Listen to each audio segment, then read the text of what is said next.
Now, there was an incident at 3 a.m. on the 15th of August when you visited by some people mentioned there. Yes. 3 a.m., had you slept or were you working through the day and through the night? We were working 24/7. For the 5 days, I never went home to sleep. You never went home? Yes, I went home only to refresh and change and come back. Okay. Yeah, but we were working day and night, and most of the commissioners were also there. Maybe one or two would go rest and come, and it's so like we just had to work. Now, you say that somebody contacted you that you had these guests. Yes. Kindly explain who contacted you. And you talk about several attempts. Kindly explain. Paragraph 58. Yes, the auditorium and the holding room are adjoined, and we are also operating from the holding room, working from there. And then I got messages from members of staff, from my security detail, that this gentleman and commissioners, that this gentleman wanted to see me. And this was around that time. So then they came in. Actually, I didn't say yes, they should come in, but they came in just like that, uninvited. They just walked in. And where you were in the boardroom, the office? I was in the holding room. Okay. I had actually told my CEO I'll take a nap for 1 hour and wake me up around that time. But I was woken up by this gentleman instead. So you are sleeping and some gentleman wake you up? On my chair, yes. Now, because one of the gentlemen will come in later with a meeting with you somewhere out of the NTC, that first person, who was he? That is Honorable Raphael Tuju. He was at that point in time a cabinet secretary in the previous government, and he came there on behalf of the Azimio party. And did Azimio have a presidential candidate? Yes, it had a presidential candidate and also a chief agent.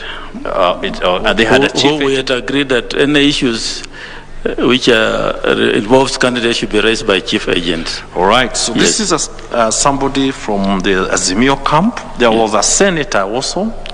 Yes, Senator Amos Wako, former Attorney General, was also in the group.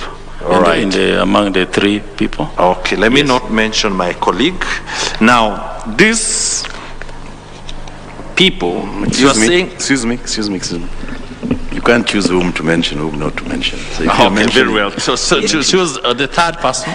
It's not me. Very well. The third person? The third person is Advocate Kialo Mbobu. Yes. Who introduced himself as such. Yes. Introduced himself as an advocate. Yes. Right. Now, you then say that the attempt was to discuss tallying and results. Yes. How did you know that this is what they wanted to discuss? They introduced the purpose of the visit, that they wanted to discuss about the tallying and the ongoing process. And I then told them if that's the case, then I'll ask the commissioners to join us in the meeting, because it's a matter then that would involve the whole commission. Why didn't you discuss with them? They found you, they've come to see you.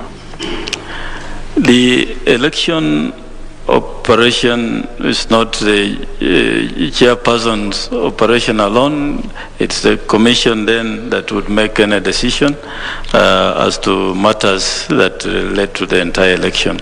So in all these matters that affect elections, I've always taken the liberty as chair to invite commissioners if there are issues to discuss. And this is what I adopted throughout the Boma's time and even before. There must be a bigger reason why you didn't want to meet them alone. 3 a.m. in the morning and 3 gentlemen to discuss the elections. I think that was reason enough. That was reason enough. Yes. Right. And you then say that the commissioners joined you in paragraph 58, 59, and you talk because you're not operating a vacuum. I need you to say at what time did these others join you and where did they join you? The commissioners were on the floor of the auditorium doing what they were doing, participating in the tallying and verification, and it just took a minute or two for them to come and join us. So they joined you in the holding place? Yes, yes. Right. Yeah. Was Commissioner Irene Masit one of them? Yes. So she was present? Yes, she was present. She was present in this meeting? Yes, I'm sure.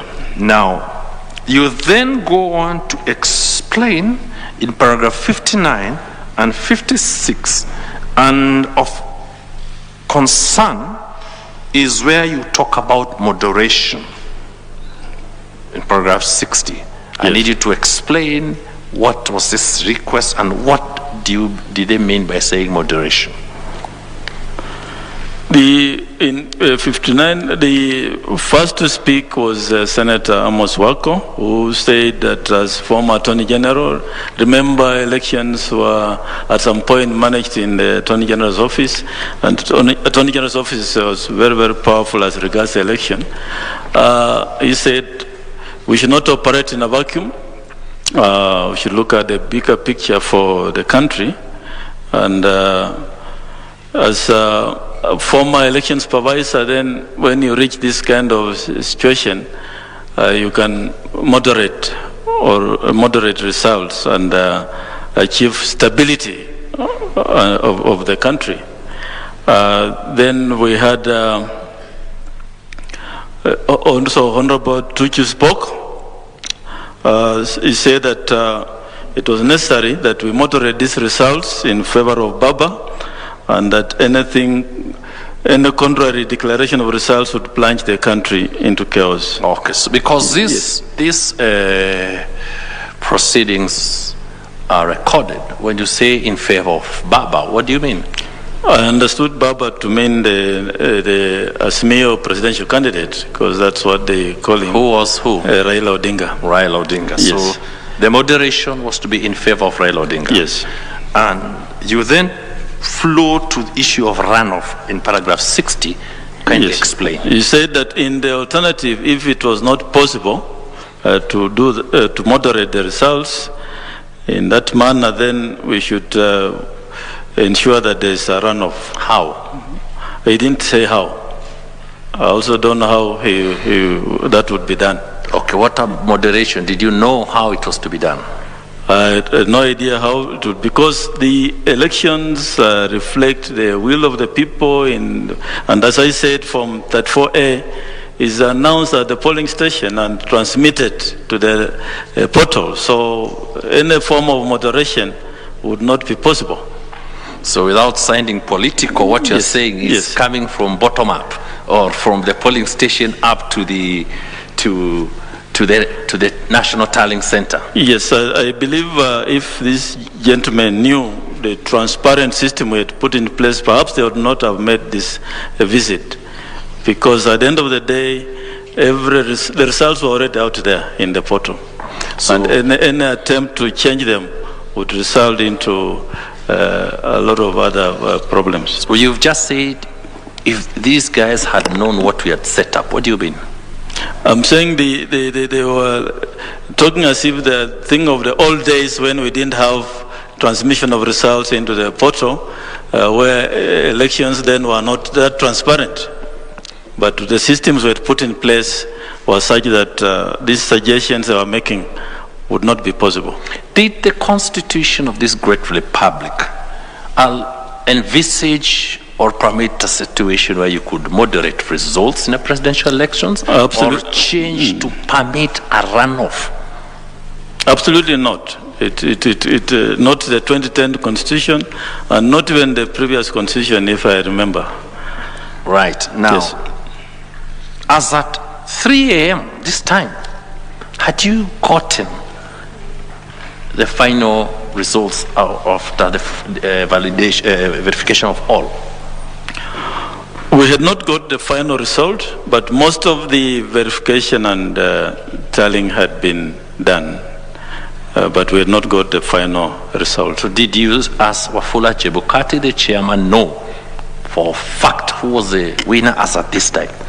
I had not got the final figures, but we of course had the constituency results, but I did not know at this point in time who was the winner.